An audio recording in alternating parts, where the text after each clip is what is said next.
Je m'appelle Aude Comment, je représente Mathilda la Matériothèque. C'est une association qui s'est créée il y a très peu de temps, en 2020. L'idée, c'est de monter un espace où on montre des matériaux de construction. Et l'idée, c'est aussi d'être un centre de compétences et en fait, de promouvoir tout ce qui est économie circulaire, matériaux bas carbone, en fait, tout ce qui nous attend dans ces prochaines années. Je vais présenter déjà les personnes qui vont prendre la parole.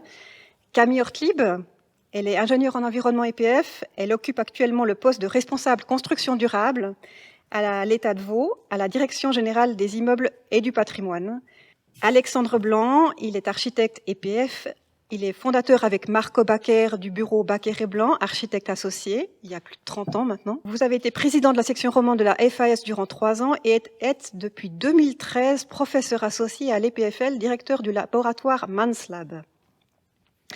Vous placez votre attention dans le savoir de la main, je le souligne parce que c'est aussi un des éléments qui nous tient à cœur, à Mathilda. Et donc, vous allez nous présenter une approche plutôt théorique et critique de construction avec intégration photovoltaïque, c'est l'idée, en nous présentant une de vos réalisations qui est la surélévation d'un immeuble de logement à la route de Berne. Arthur de Buren et Charles Capré, vous êtes tous deux architectes EPF, membres de la coopérative d'architecture. Arthur de Buren est actuellement assistant scientifique dans le laboratoire THEMA à l'EPFL, mené par la professeure Sarah Nichols. Patricia Chabanel va nous présenter en fait le label TB avec Julien Proust.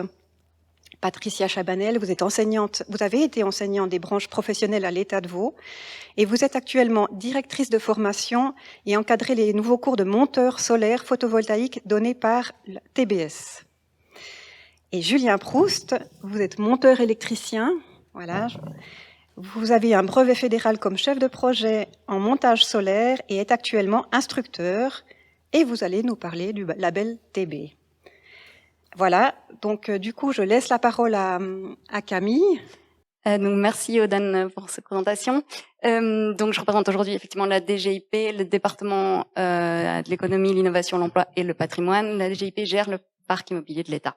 Cette législature, elle est marquée par des forts objectifs en matière de politique climatique. On a un programme de législature qui oriente un de ces 3 axes sur la durabilité, avec des objectifs de neutralité carbone d'ici 2040 pour les activités de l'administration cantonale, et un nouveau plan climat qui va sortir tout début 2024 et dont les mesures emblématiques ont déjà été annoncées en juin dernier, avec une enveloppe de 209 millions pour justement renforcer cette politique climatique. Cette politique climatique, elle a donc, en tout cas ce plan climat se déroule sur différents axes de réduction des émissions, accroître nos capacités d'adaptation, renforcer les rôles d'exemplarité de l'État et puis adapter nos conditions de cadre. Aujourd'hui, je vais vous parler en particulier, si le pointeur fonctionne, voilà, de une mesure que mon équipe s'attelle à mettre en œuvre, qui s'intitule « Atteindre l'autonomie électrique en 2035 pour les bâtiments de l'État » et qui a sorti d'une enveloppe de 18 millions pour les 4 prochaines années. Il s'agit en fait de mettre en œuvre une nouvelle exigence légale, donc l'article 10, alinéa 5 et 6 de la loi cantonale sur l'énergie qui a été votée au Grand Conseil et entre en vigueur en mars l'année dernière, et qui demande à ce que pour toute nouvelle construction en rénovation des toitures et façades des bâtiments de l'État, on maximise le recours à l'énergie solaire avec comme objectif d'atteindre l'autonomie électrique d'ici 2035. Donc ce qui signifie que nous allons devoir, d'ici 2035, produire sur nos toitures et façades autant qu'on consomme à l'échelle du parc immobilier de l'État. On était à 12% en 2021, on est à peu près sur la ligne bleue par là maintenant. On voit que plus les jours avancent et plus la pente se raidit. Donc le challenge est grand. Cette stratégie d'atteinte de l'autonomie électrique pour notre parc, elle se découle sur 3 grands axes qui sont d'équiper de panneaux photovoltaïques 98 000 m² de surface potentielle identifiée sur notre parc d'ici 2035. Comme je vous l'ai dit, autant en toiture qu'en façade, avec un parc immobilier avec beaucoup de bâtiments classés, des forts enjeux patrimoniaux. L'architecture solaire, autant sur le bâti existant que sur nos nouvelles constructions, c'est un sujet brûlant pour la DGIP et de façon plus globale pour l'État de Vaud, d'autant plus dans un contexte de révision de la loi sur l'énergie qui est actuellement en consultation publique et qui prévoit la maximisation du photovoltaïque sur toutes les toitures du territoire. Donc merci à l'équipe de Mathilda pour réunir la branche cet après-midi, parce que je pense que là, on est convaincus que autant maîtres d'ouvrage, architectes, ingénieurs, poseurs, fabricants, on doit tous œuvrer ensemble à cette transition. Et puis pour terminer, voilà, je vous montre quelques images d'une architecture en tout cas qui propose une identité forte en lien avec cette énergie photovoltaïque. Il s'agit du lauréat du concours de l'école professionnelle de Payerne qui a été jugé en juin dernier et qui a été remporté par le bureau Komal Mala Ismail. Et voilà, je vous remercie de votre attention.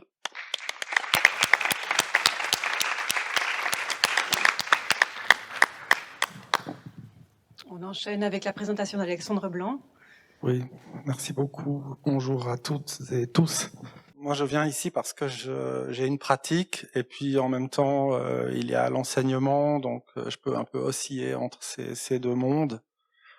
Et puis, on a un client en fait qui nous a posé la question il y a pas loin de 8 ou 9 ans ou quelque chose comme ça en arrière, de faire la surélévation d'un bâtiment qui pourrait être autonome énergétiquement, donc et faire une architecture de panneaux solaires en façade. C'était horrible à l'époque parce qu'on n'avait aucun moyen, tout était à faire et à inventer, donc on a procédé par une sorte de bricolage qui maintenant existe, mais c'est vrai que depuis les choses ont beaucoup changé. Je vous le montrerai en fin de cet exposé. Et puis il y a une recherche effectivement qui se fait dans ce domaine avant nous même, il y a une dizaine d'années. Emmanuel Saadi à Paris s'était posé la question en fait de la tectonique de l'architecture dans le cadre du solaire. On est là le long du canal Saint-Martin. Et il s'agissait en fait entre des bâtiments, je ne sais pas s'ils sont haussmanniens, mais ils sont en tout cas impressionnants, de trouver une forme d'expression qui parle de lourdeur, qui parle d'un lien avec cette architecture du 18e ou du début du 19e. Et c'est, je crois, une des premières tentatives d'essayer de le faire avec des moyens qui intègrent en fait la question architecturale, la question de l'expression tectonique, donc de la lourdeur, du poids de l'architecture. Et c'est un projet qui nous avait beaucoup impressionné à l'époque. Et qui dit quelque chose sur l'idée de la peau. En fait, la peau entoure l'architecture, elle l'enveloppe intégralement. Et je crois que le changement de paradigme, c'est de dire que l'architecture solaire, on peut pas poser des panneaux solaires sur un bâtiment, c'est pas possible, tout simplement. C'est même ridicule, je pense. Et en fait, il faut penser l'architecture comme étant quelque chose qui dégage de l'énergie, ce qui donne une lecture qui est évidemment extrêmement différente.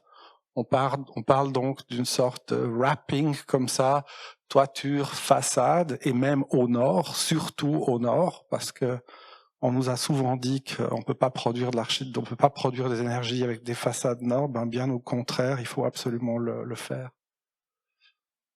Une autre expérience, Eugenberger Fries à Zurich, avec, je pense, des panneaux. Alors là, je vais peut-être faire un écart très rapide sur, à mon sens, deux tendances qui existent. Nous, quand on a commencé, on avait cette tendance d'essayer de travailler sur la cellule. Vous verrez à la fin, donc j'ai peut-être pris des projets plus récents d'abord, et puis il y a ce projet qui est plus ancien à la fin. Mais travailler sur la cellule, ça veut dire qu'on travaille sur la capacité, comme Emmanuel Saadi à Paris, de la cellule d'être un moyen d'expression architecturale. Donc on lui donne une qualité chez Saadi, c'est, je pense, en utilisant des cellules.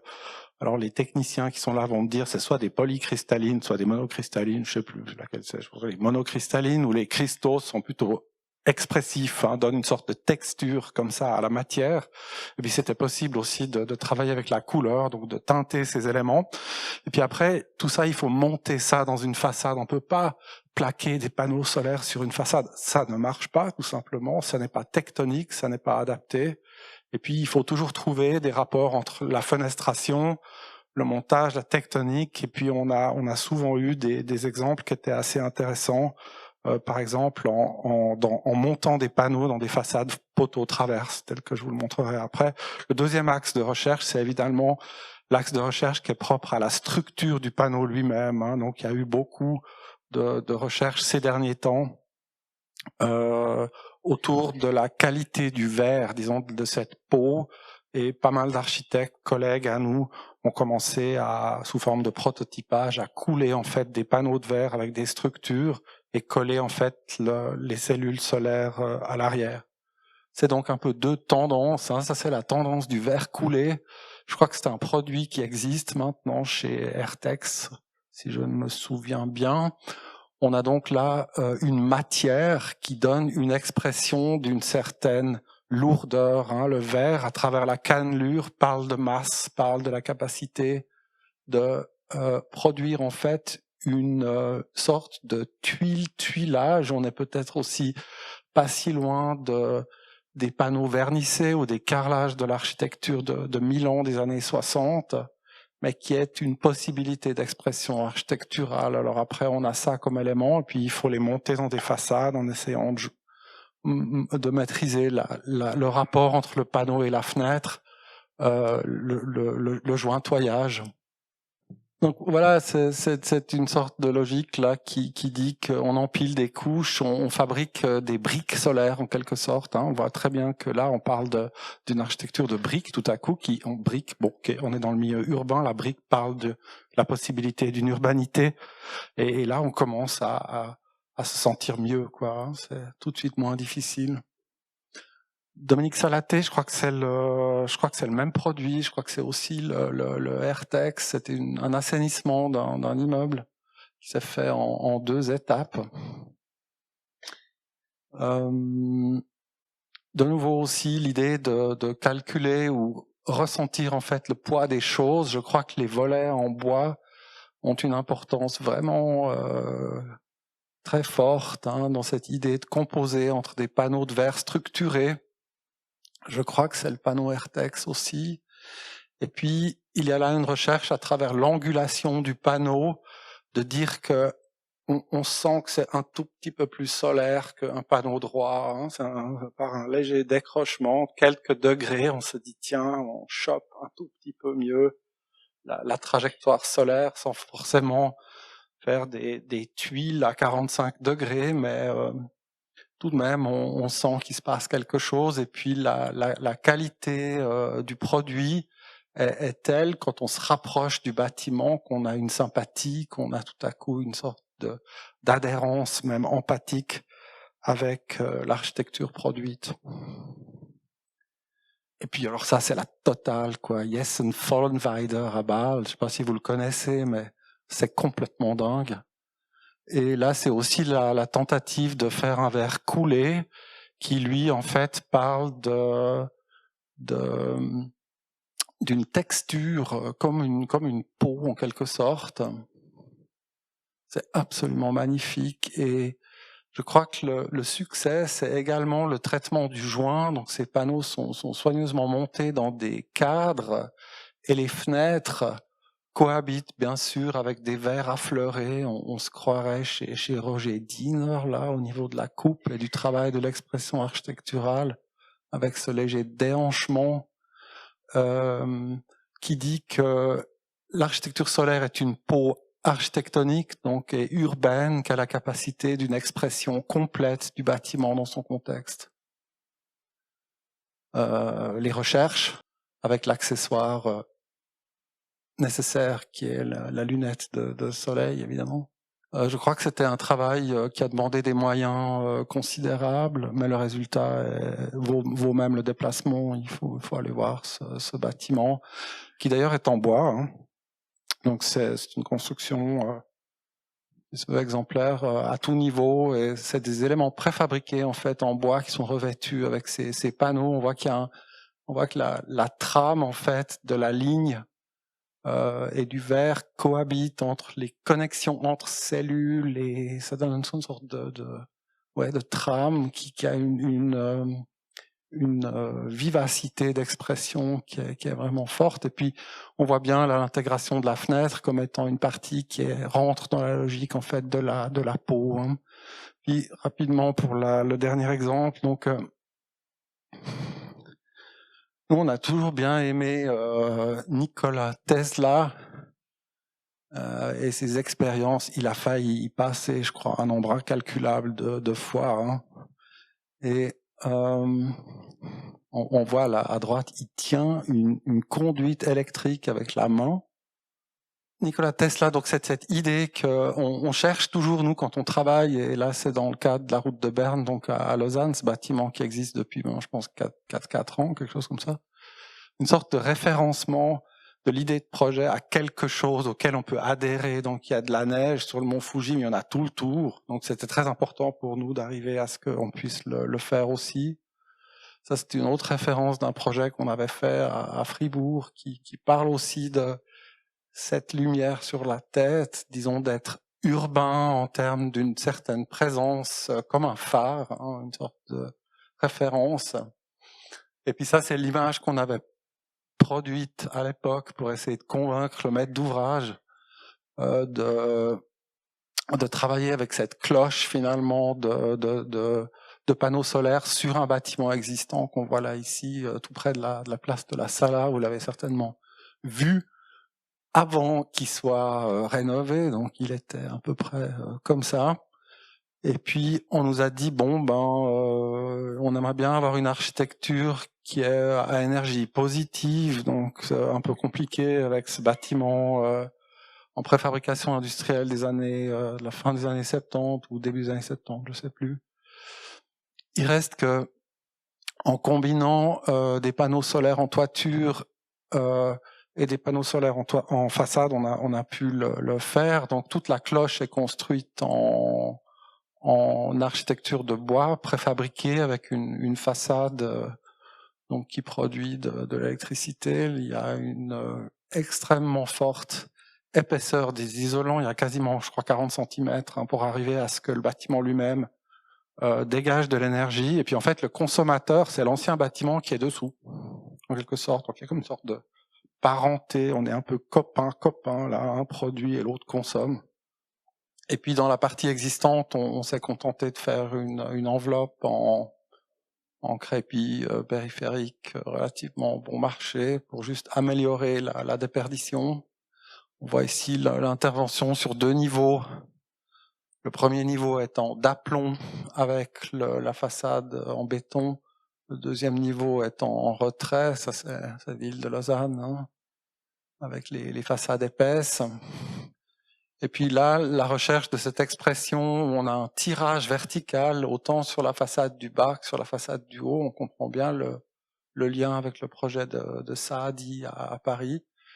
Et puis le wrapping, hein, l'enveloppe en fait solaire qui fait le tour de l'ensemble des façades. Donc c'est sûr que la façade nord produit moins que la façade sud, est ou ouest, mais néanmoins les panneaux sont connectés. Les panneaux qui se présentent à peu près comme ça, donc dans une façade poteau traverse, il y a un arrangement donc de 4 cellules sur le sens de la largeur, et je crois qu'il y en a 16 dans le sens de la hauteur, ou un peu moins, je sais plus. Donc un calpinage en fait de la cellule. On a fait fabriquer les panneaux sur mesure, on a fait fabriquer les cellules sur mesure, on a assemblé ça entre 2 plaques de verre et puis monté le tout dans une façade poteau traverse. Et les panneaux de verre des fenêtres ont exactement le même format que les panneaux solaires, donc on peut commencer à parler d'architecture. On voit là donc la coupe avec l'épaisseur d'isolant extrêmement forte, et puis la construction bois, hein, une idée du chantier. Et puis ça, c'est la qualité en fait d'expression des cellules elles-mêmes. Donc la polycristalline qui tout à coup, sous l'angle de la lumière, vit avec des tonalités qui sont étonnamment variables au cours de la journée. Et tout ça dans un tirage avec une recherche sur le crépi de la façade en dessous. Et puis voilà à quoi on arrive, cette sorte de brillance, mais qui parle à cause du montage dans cette façade poteau-traverse d'une architecture. On a fait super gaffe à ce que le tirage vertical des connecteurs joue aussi avec l'architecture. Donc c'est toute une préoccupation. Évidemment, là, on est dans les prémices de ces histoires-là. C'était conçu il y a 8 ans. Vous voyez à gauche qu'il y a une tentative d'insertion dans le quartier au niveau du chromatisme. On a des couleurs pâles, c'est les années 50, 52, 55, 56 pour les voisins. Donc on voit ce jaune, ce rouge, ce vert et cette cloche donc solaire là qui pose sur ce socle. C'est assez bien en fait d'être là-bas en haut parce que c'est vrai que l'environnement urbain étant dense, il y a des ombres portées, ça évite que les panneaux se déconnectent. Et je crois que le bilan actuel en termes d'énergie, il est vraiment excellent. On arrive à produire largement plus que ce que le bâtiment consomme annuellement. Je vous remercie.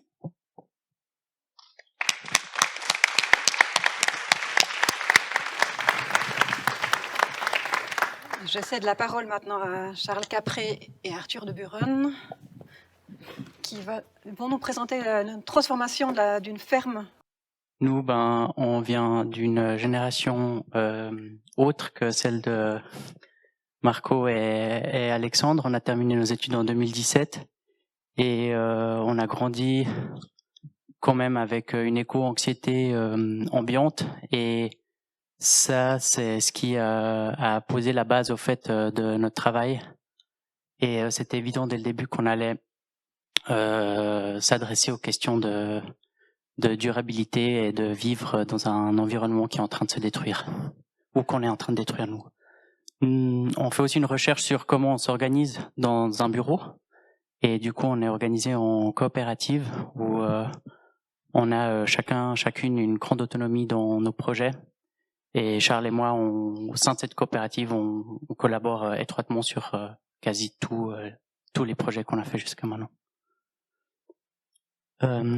Ça, c'est un diagramme qui a été posté par quelqu'un de Architects for Future, qui représente assez bien notre vision de ce que c'est que la durabilité. Donc, à gauche, il y a ce qu'on croit, ce que le grand public croit être durable. Donc, des façades végétalisées, des panneaux solaires, du bois, des tiny houses. Et puis à droite, il y a plutôt ce qui vraiment a un effet sur les questions de durabilité, donc travailler avec l'existant, chercher à des fonctions flexibles dans les espaces, mutualiser des espaces. Donc pour nous, le panneau solaire, c'est quelque chose qui est une contrainte qu'on essaye d'appliquer au mieux. Donc on s'intéresse sur cette question, mais on n'est pas des partisans de répondre aux enjeux de l'environnement par la technique. Même si on doit quand même, nous en tant qu'architectes, s'approprier et comprendre ces techniques, mais c'est pas la solution magique. Donc on a fait ce premier projet, on est nous-mêmes surpris à quel point il vit et voyage déjà. Il était dans le dernier numéro de Tracé, par exemple, où en fait on avait une grange qui était vide depuis plusieurs dizaines d'années, et nous, ce qu'on a proposé, au lieu de faire 4 appartements comme les maîtres d'ouvrage nous le demandaient, c'est de faire de l'habitat de type cluster, qui permettait au fait de transformer le bâtiment beaucoup moins que si on faisait 4 appartements, parce qu'on arrivait vraiment à s'intégrer dans la structure de la charpente existante et ne quasi pas la transformer. Et en plus, répondre à des questions de changement de modèle de famille, de foyer, et aussi de densification dans des volumes existants. Le projet, il est à 2 ans au-dessus de Morges, et aussi avec toute une réflexion sur dire mais comment est-ce qu'on arrive à créer du logement à la campagne, alors que nous on a quand même été éduqués pendant nos études à l'idée qu'au fait l'avenir de l'habitat durable était en ville, et on a réussi maintenant avec 10 nouveaux habitants à avoir 0 voiture supplémentaire. Enfin, les espaces utilisent au mieux la structure donnée par la charpente, et sinon, au niveau des matériaux, on va pas s'étaler là, parce que c'est pas le sujet, mais beaucoup de réemploi de matériaux géosourcés, de bois évidemment. Assez tôt dans le projet, on savait qu'on aurait l'obligation de mettre des panneaux solaires, et comme le disait Alexandre avant, comment est-ce qu'on arrive à rendre cet élément un élément architectural? Ça, c'était très présent comme question, et pas juste un élément technique qu'on ajoute sur une façade ou sur le toit. Et là, le concept de façade, au fait, sur les façades en mur, c'était d'avoir les éléments communs qui ont des grandes ouvertures pour amener la lumière dans un bâtiment qui est quand même assez profond et qui était assez sombre avant qu'on le transforme. Et dans les chambres et les parties plus privées, d'avoir des plus petites fenêtres pour garder l'intimité. Et on s'est posé la question, mais en fait, on devrait faire la même chose sur le toit. Le règlement, il permet que de faire des Velux de 1m40 x 80 ou quelque chose comme ça. Et on s'est dit, mais au fait, si on met des panneaux solaires transparents, ben ça passe, parce que dans le plan d'enquête, ça sera du panneau solaire et ça sera pas de la fenêtre. Donc on est allé assez loin avec ce projet de vraiment pousser le concept des ouvertures jusqu'au toit, trouver des entreprises qui seraient prêtes à mettre ce toit en œuvre. Mais le thermicien, il était très sceptique en nous disant qu'en fait on aurait un énorme problème de surchauffe en été, et il voulait qu'on mette un store extérieur. Et là on a dit non, mais peut-être qu'en fait c'est trop absurde, parce que le jour où les panneaux produiront le plus, on va les couvrir pour éviter la surchauffe. Donc on est revenu en arrière. Et je te passe la parole, Charles. On s'est intéressé avec le thermicien au solaire thermique, qui pour nous avait l'attrait d'être une solution qui peut être plus low-tech. On connaît Sebasol, qui permet de monter des panneaux en autoconstruction, et puis on a une plus grande maîtrise de comment on construit les panneaux, comment on les adapte à des toitures existantes, ce qui était l'enjeu principal dans ce bâtiment, parce qu'on a affaire à une toiture complètement gauche avec des géométries où il y a peu de parallélisme. Et puis on pensait qu'on pourrait être très libre avec cette solution de solaire thermique, et puis aussi le coupler avec un système de chauffage à pellets et un accumulateur qui serait chauffé par le toit et puis qui permettrait de fournir une partie d'énergie de chauffage. Le problème, c'est que on s'est retrouvé avec quand même l'obligation dans le canton de Vaud d'avoir une part de solaire photovoltaïque pour la consommation électrique propre du bâtiment. Donc on s'est retrouvé avec un toit relativement patchwork, où on avait nos panneaux thermiques, nos panneaux photovoltaïques, et puis en plus on avait des lucarnes qui étaient imposées par le règlement communal, qui empêchait de mettre des panneaux autour. Donc on avait deux types de panneaux différents, des lucarnes, et puis une production assez faible en fait au total. Et puis on a changé de thermicien, on a mis le métier, l'ouvrage sur le métier concernant cette toiture. Et puis architecturalement, quelque chose qui était très important pour nous dans cette grange que vous voyez là dans l'état dans lequel on l'a récupéré, c'est cette grande toiture en tuiles. Cette surface, et puis aussi qui caractérise les villages, c'est ces surfaces ininterrompues de tuiles, et qui faisait la beauté et la simplicité de cette grange, donc à l'opposé de cette toiture patchwork que je vous ai montré. La solution, elle est venue du changement de système de chauffage, en travaillant avec une pompe à chaleur géothermique. Et puis du coup on s'est dit avec le thermicien qu'il fallait essayer de fournir un maximum de l'énergie de cette pompe à chaleur avec le toit solaire. Et là on a trouvé cette solution de panneaux 3S qui permettait justement d'avoir cette surface avec ces tuiles solaires d'assez grande dimension, et de respecter ce caractère de la bâtisse. On a eu droit de faire des fenêtres rampantes, et donc de se débarrasser des lucarnes, donc d'augmenter la surface. Et ça, on a réussi à négocier avec la commune qu'en échange, en quelque sorte, d'une plus grande production de solaire, on pouvait aussi avoir des aménagements en ce qui concernait l'apport de lumière dans le toit. Techniquement, ça a été par contre très compliqué ces fenêtres parce que elles sont intégrées au système, mais l'entreprise qui nous a vendu les panneaux solaires nous a vendu les fenêtres aussi, mais refusait catégoriquement de les poser.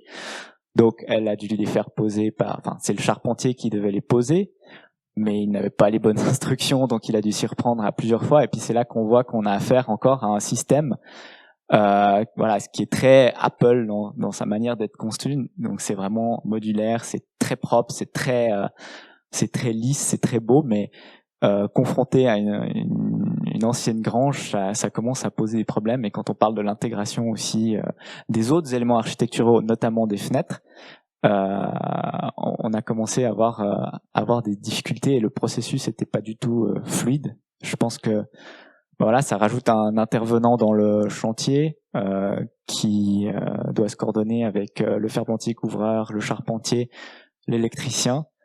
Et puis dans ces métiers de toiture, on avait l'impression que les poseurs de panneaux solaires n'étaient pas spécialement à l'aise sur les toits par rapport aux couvreurs, par exemple. On voit qu'il y a cette brisure qui a dû être prise en compte, sur laquelle venait s'aligner aussi le bas des fenêtres. Donc il y avait tout un travail de géométrie pour que les fenêtres soient pas trop hautes et puis correspondent, qu'on voit quand même à l'extérieur, et puis correspondent au module des panneaux.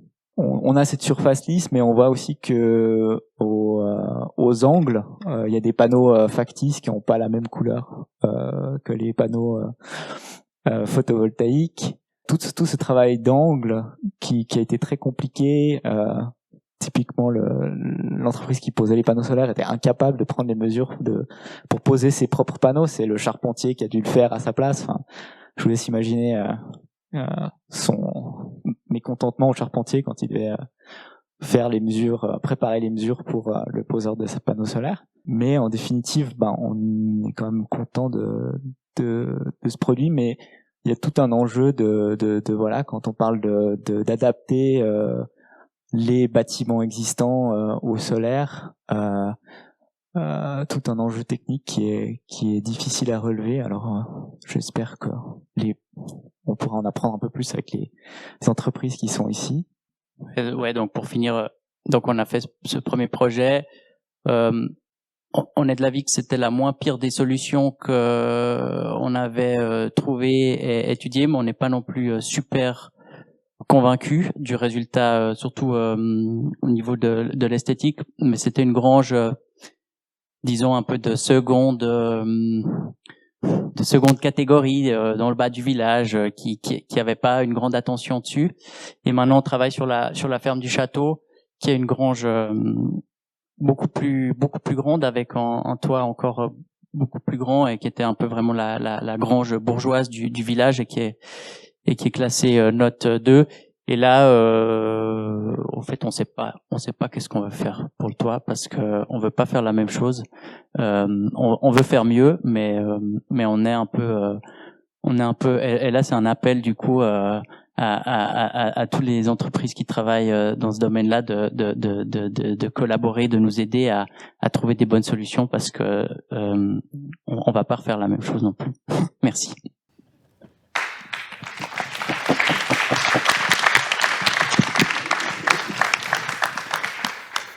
Je pense que c'était une très bonne introduction au label TB, du coup, à qui je cède la parole. Je voulais dire, on va rebondir sur ce qu'on vient d'entendre. Nous, on va peut-être amener une réponse, effectivement, en partie, à des magnifiques projets. On voit que l'architecte, les groupements d'architectes réfléchissent à quelque chose d'intelligent. Tout ça, quand on réalise un projet, la réponse, elle n'est pas toujours comme attendu. On voit ces problématiques de coordination sur les chantiers, problématiques de qualité, de compétences qui sont nécessaires mais qu'on ne trouve pas toujours.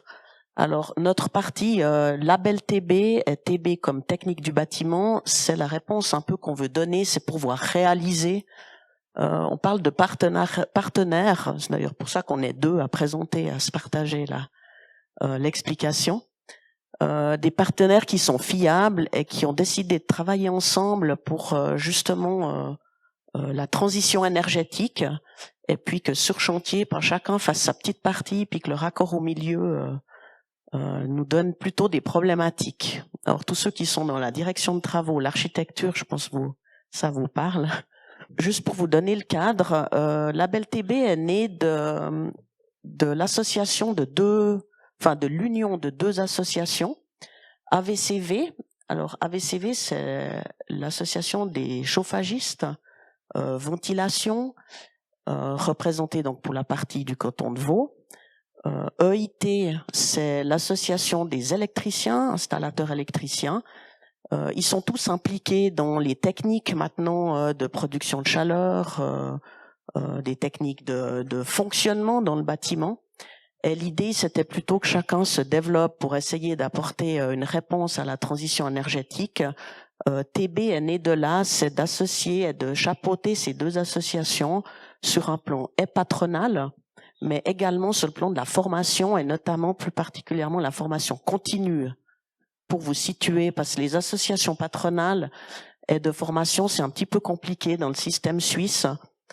Dans le système suisse, on a bien sûr la Confédération avec le CEFRI, on a les lois, les ORTRAC sont les organisations du travail, avec des ordonnances métiers. De là, il y a des fêtières associatives, notamment EIT Suisse et SwissTech, qui sont tous les métiers justement qui couvrent la ferblanterie, la couverture, les sanitaires, chauffage et ventilation également. Ensuite, on a évidemment des associations régionales, région romande, région italienne, suisse alémanique.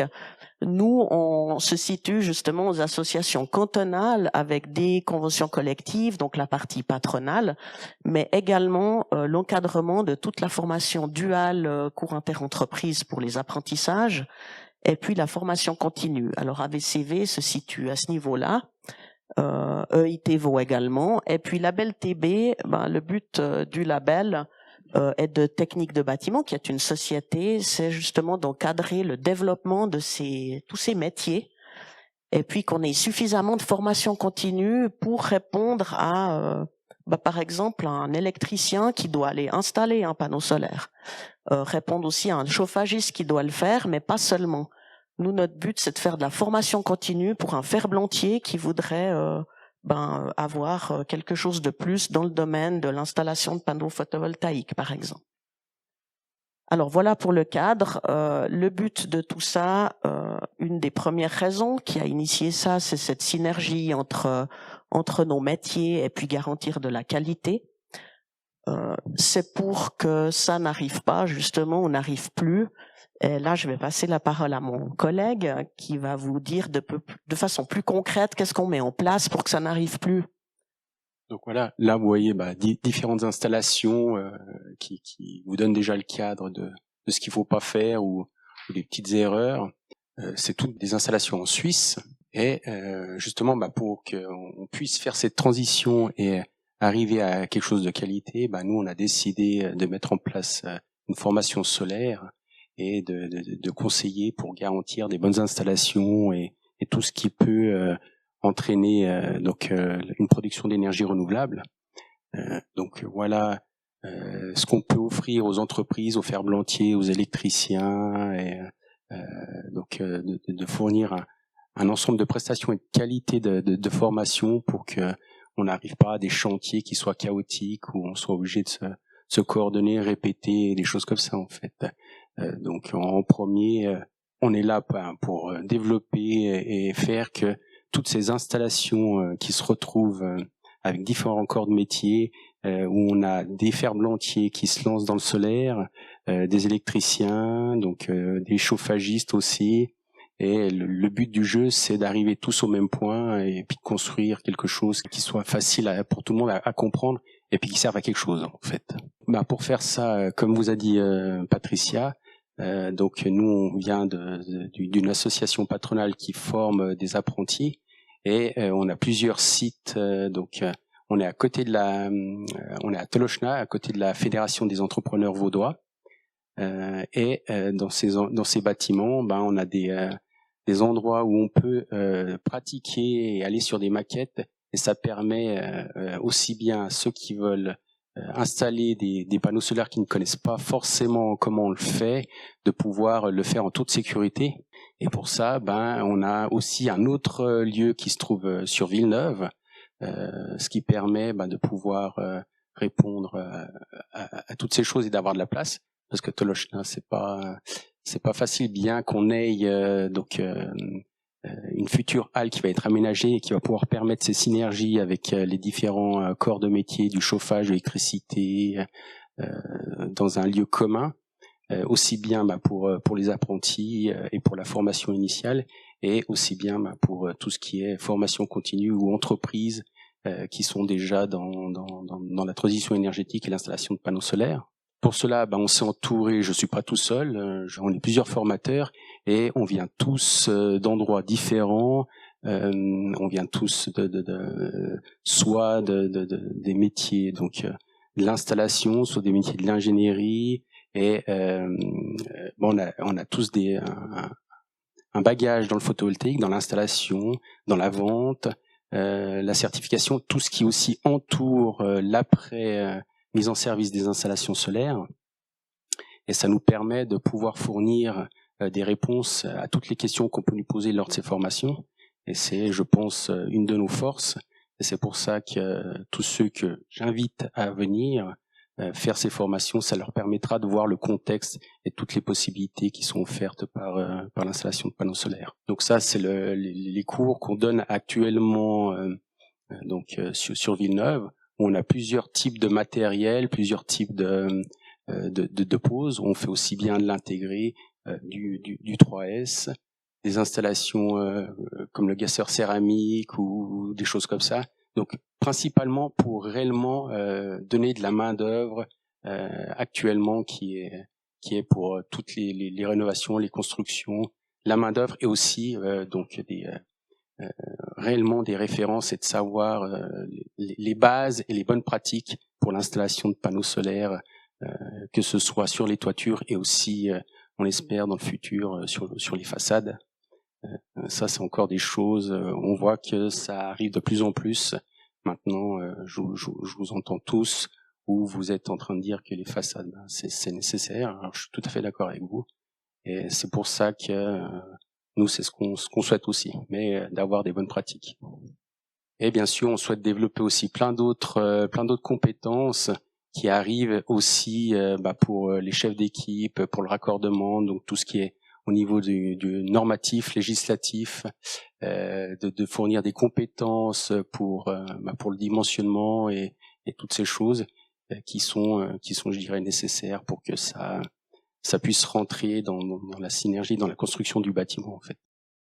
Donc là, nous avons aussi d'autres formations que nous avons prévues de mettre en place, qui sont aussi bien pour la partie administrative et pour l'ensemble des business qu'on peut avoir autour du solaire, qui sont le regroupement de consommateurs, les communautés d'autoconsommateurs, ou dans le futur les communautés énergétiques locales qui permettront à un producteur d'énergie de pouvoir revendre son énergie et de la valoriser sur d'autres bâtiments. Mais bien sûr, ça il faut que la législation change et bouge, mais je sais que c'est en discussion au niveau politique. Donc pour faire ça, on n'a pas travaillé tout seul, et déjà nous TB, on a l'AVCV, donc les électriciens, les chauffagistes, mais c'est clair qu'on va discuter avec beaucoup de monde, on va rencontrer d'autres centres de formation qui ont les mêmes questions, les mêmes problématiques, et ça nous permet de pouvoir voir qu'on essaie tous d'avancer dans le même sens, et on a de gros défis à prendre en compte, en fait. Donc voilà.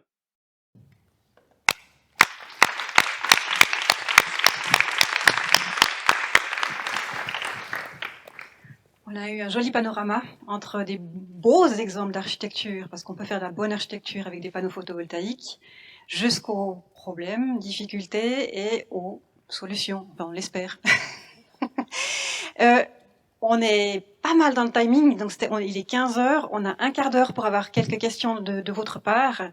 Je ne sais pas si entre vous déjà vous auriez des questions, mais volontiers des questions du public aussi. Moi, j'ai peut-être une question pour vous. Est-ce que sur les maquettes où vous faites s'exercer les participants, les apprentis, vous en faites aussi qui sont un peu tordues et qui sont pas tout à fait droites, parce qu'au fait c'est surtout ça. Enfin nous c'est ça le problème qu'on a rencontré, c'est qu'on est sur un toit qui est pas d'une géométrie propre et puis ça les a tous complètement dépassés au fait, parce que poser ça sur du neuf, je pense qu'ils le font très bien, de manière très efficace. Et vu que c'est dans l'existant qu'on veut faire ce changement, il faudrait un peu aussi créer une compétence d'arriver sur un toit, pouvoir le comprendre et pouvoir s'y adapter. Non, alors c'est vrai que nous, la plupart du temps, on s'entraîne sur les maquettes qui sont neuves, mais c'est clair que on leur explique à chaque fois, surtout quand ils arrivent sur des installations où il y a de la rénovation, où ils vont pas forcément toucher la charpente. Le but du jeu, c'est de pouvoir s'adapter et puis de pouvoir faire des bases. Et en gros, il n'y a pas réellement de solution, mais le but du jeu, sur le chantier, on est censé s'adapter. En fait, c'est le principal qu'on essaie de leur mettre en avant, et surtout aussi pas percer l'étanchéité. C'est ça aussi qu'on veut faire. J'aurais voulu vous poser une question à M. Van Buren et Charles, je ne sais plus votre nom de famille. Qu'est-ce qui aurait été une toiture réussie pour vous sur cet objet de rénovation? Travailler avec je sais pas, moi je me dis un matériau peut-être moins dont le module est moins rigide, qui peut plus se lire comme des exemples que Alexandre Blanc a présenté, où on voit plus peut-être quelque chose de similaire à une peau, et puis on voit moins ces modules. Il y a des solutions qui existent avec des couleurs mais qui sont moins performantes, donc c'est pas très très intéressant. Ouais, un matériau un peu plus adaptable. C'est un peu abstrait comme ça, mais qui s'approche peut-être plus des écailles que font sans être dans le mimétisme. Ça, je pense que c'est pas, recréer de la tuile, des petites tuiles solaires une à une avec chacune de leurs petits transformateurs, c'est pas forcément l'idéal qu'il faut atteindre. Mais voilà, ouais. Et puis au niveau de la gestion du chantier, si j'ai bien compris. Et puis oui, au niveau de la gestion du chantier, nous on nous a vendu ce panneau 3S magnifique avec des fenêtres intégrées à fleuret, et puis ensuite on a dû bricoler pour les fixer, ces fenêtres. Donc c'était très loin de la promesse initiale. Ça, je pense. Oui, j'ai entendu que le charpentier a dû aider l'installateur solaire. Ouais, voilà. Et puis la communication, les instructions étaient assez parce que en plus les fenêtres étaient n'étaient pas fabriquées par l'entreprise qui fournissait les panneaux, donc c'était encore une troisième entreprise qui était sous-traitante, donc qui n'a rien à voir, mais qui fabrique ses fenêtres dans son coin. Et c'est vrai que avoir quelqu'un qui dise moi je sais faire toute la toiture, et puis je sais aussi poser une fenêtre, ça serait un gros plus, quoi. Merci. Bonjour, moi c'est Marion Schaeffer, je travaille à la commune de Bourg-en-Lavaux, donc je suis responsable des bâtiments de la commune, où on a beaucoup de problématiques avec les bâtiments patrimoniaux et justement comment poser des panneaux solaires. Et donc je rebondis sur ce que vous disiez, nous on va mettre en place des tuiles solaires justement, qui s'intègrent dans ce type d'architecture, pour que ça garde un peu l'aspect d'origine et puis qu'on trouve un discours architectural qui soit cohérent avec l'ensemble. Voilà, c'était juste pour le petit rebond, mais j'ai pas de questions en soi.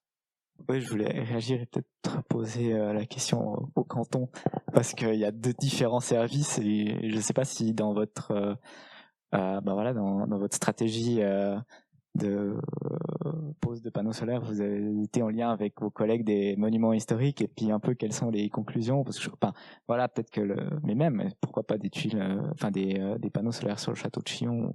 Peut-être c'est un peu extrême, mais sur d'autres monuments classés note 2 par exemple, je pense que on peut rentrer en matière en tout cas. Mais voilà, est-ce que vous avez des échos? Alors oui, j'ai des échos parce que je travaille au même étage que Monuments et Sites, donc oui, ils sont l'appart d'à côté. Et puis la DGIP, donc Direction Générale des Immeubles et du Patrimoine, accueille la direction de l'architecture dont je fais partie et la direction de Monuments et Sites. Donc bien sûr, c'est des collègues avec qui on travaille très très régulièrement, autant dans le cadre de l'extension des photovoltaïques que dans le cadre de l'assainissement énergétique de ce parc immobilier.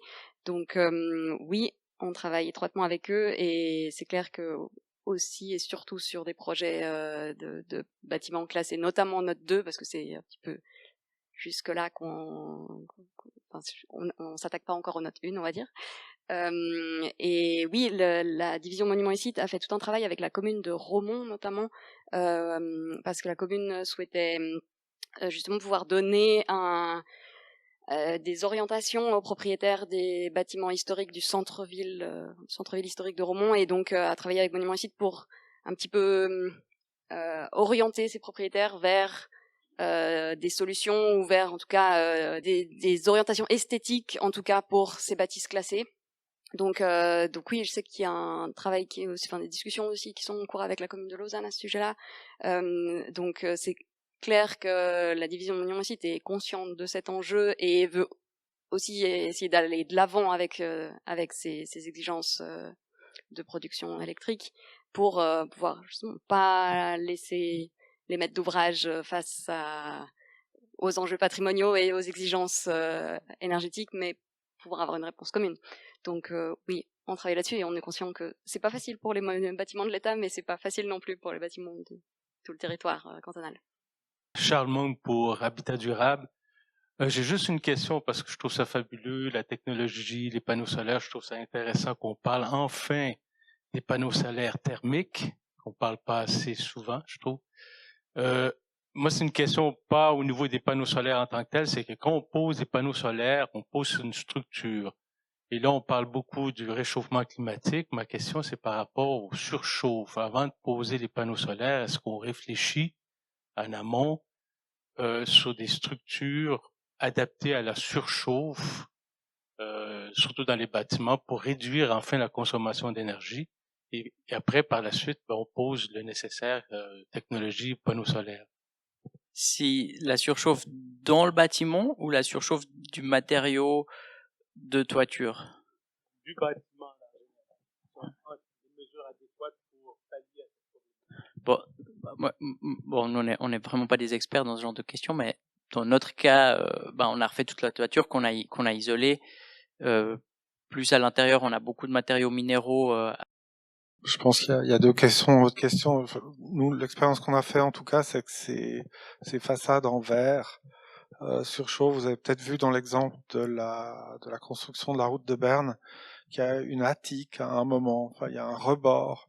Et ce rebord, en fait, c'est un système qui peut être humidifié par la toiture et qui justement permet d'humidifier en fait l'air en proximité immédiate du rideau d'air chaud qui est devant les panneaux. C'était très très important.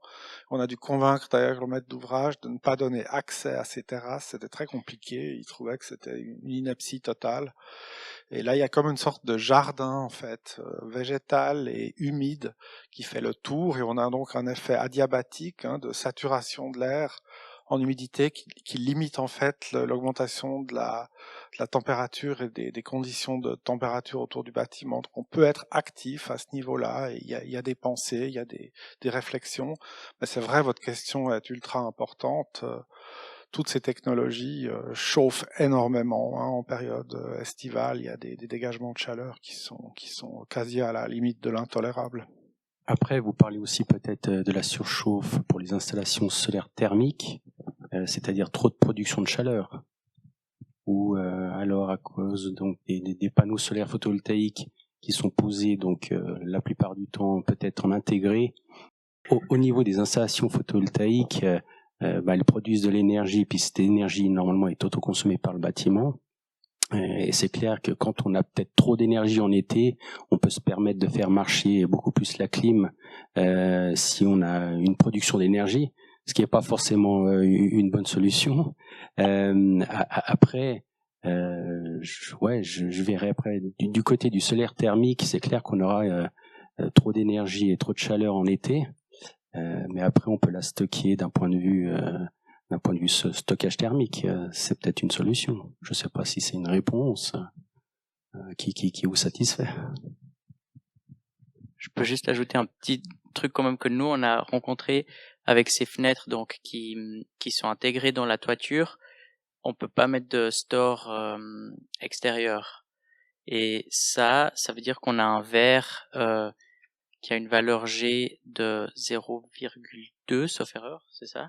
En tout cas, qui a En fait, c'est comme une lunette de soleil, au fait, ce verre. Et ça, en été, c'est très agréable. En hiver, ça fait quand même une lumière très froide et bleue. Et j'imagine que pour la santé psychique des personnes qui vivent au quotidien dans cet espace, ça peut quand même peser. Et nous, en tout cas, dans la question, qu'est-ce qui serait une bonne toiture, d'avoir quand même la possibilité d'avoir une protection solaire extérieure serait souhaitable dans un système comme ça. Oui, merci. Moi, je suis du même avis qu'Arthur et Charles, qu'il ne faut pas répondre, enfin, il faudrait éviter de répondre le plus possible aux enjeux climatiques par la surenchère de la technique. Donc, ma question s'adresse à Camille Ortlieb. Qu'est-ce que vous pensez des deux schémas montrés et est-ce que le canton pourrait pas se concentrer encore, enfin, au moins autant, si ce n'est plus, sur toutes les d'autres solutions sur les bâtis, travailler dans l'existant, la flexibilité, la mutualité, arrêter de construire, etc. Voilà. Alors, Dan, je vous invite à faire un prochain forum sur l'assainissement énergétique du parc immobilier cantonal, très volontiers. Non, bien sûr, ce diagramme il va pas laisser indifférente, c'est clair, et très intéressant. Et oui, on a une stratégie d'assainissement énergétique du parc immobilier de l'État, d'autant plus avec les annonces politiques qui sont dans le programme de législature. Nous, on court derrière pour mettre en œuvre tout ça. Donc oui, que répondre? Oui, on agit certes sur l'extension du photovoltaïque et la production d'électricité, mais aussi sur l'assainissement et la pérennisation de ce parc immobilier. Voilà, on y travaille assidûment et on a 500 bâtiments chauffés, comme je le disais, beaucoup avec une valeur patrimoniale importante et des passoires énergétiques d'importance. Donc oui, on a une stratégie sur les 10 prochaines années avec des interventions sur 80 bâtiments prioritaires. Et puis un horizon 2040 pour atteindre la neutralité carbone. Donc c'est de l'assainissement d'enveloppe, c'est des changements de production de chaleur, c'est de l'optimisation de nos installations techniques, des campagnes de changement de luminaire. On travaille tous les jours. Tancred Bernasconi de SolarWall. Je voulais remercier Alexandre Blanc pour la présentation du projet dont on est assez fiers d'avoir fourni les modules solaires. Moi, j'avais une question concernant plutôt la grange. Est-ce que le projet initial aurait été faisable si les verres photovoltaïques que vous aviez avaient été de double vitrage? C'était de toute façon prévu d'avoir du triple vitrage. Ce qui aurait peut-être été possible, c'est de faire, mais après ça devient une usine à gaz, mais de faire un simple vitrage avec le photovoltaïque, avoir un espace ventilé et ensuite avoir le triple vitrage et éventuellement entre deux avoir un store. Et là, mon expérience, c'est que ces façades qui ont plein de couches et puis qui ont des stores à l'intérieur et tout, c'est que après 10 ans, on doit aller les réparer et puis on n'y arrive pas et puis ça devient sale et du coup, ça devenait une surenchère technique que nous on trouvait pas justifiable pour ce projet en tout cas, et trop cher aussi à mon avis. Enfin, je pense aussi que il y a aussi ça. Enfin, je sais pas les projets qu'a présenté Alexandre, je pense sont plutôt quand même dans l'ordre du cher et du très cher à mettre en œuvre, toutes ces solutions de panneaux spéciales, alors que souvent quand même on veut des modules standardisés, faciles et rapides à mettre en place. Juste rebondir en live comme ça sur une idée qu'on pourrait avoir si on voit qu'il y a une orientation actuellement, un domaine de recherche dans le verre coulé.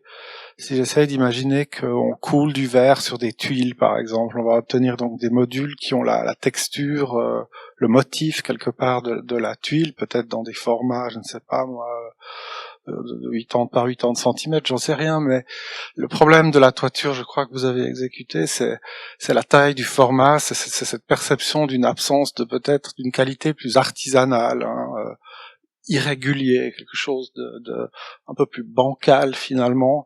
Je peux très bien imaginer que dans l'industrie, on peut fabriquer, on peut s'intéresser si vraiment il y a une motivation à l'élaboration, à la fabrication de panneaux dont la texture, dont l'expression, dont tout reste à faire à mon sens, hein, mais peuvent entrer dans une direction qui permettrait de satisfaire ces enjeux croisés, patrimoine et énergie. Et je suis sûr qu'on est au tout début de tout ça, et nous-mêmes on va commencer à réfléchir à ces questions et mettre en œuvre maintenant. Il faut y aller.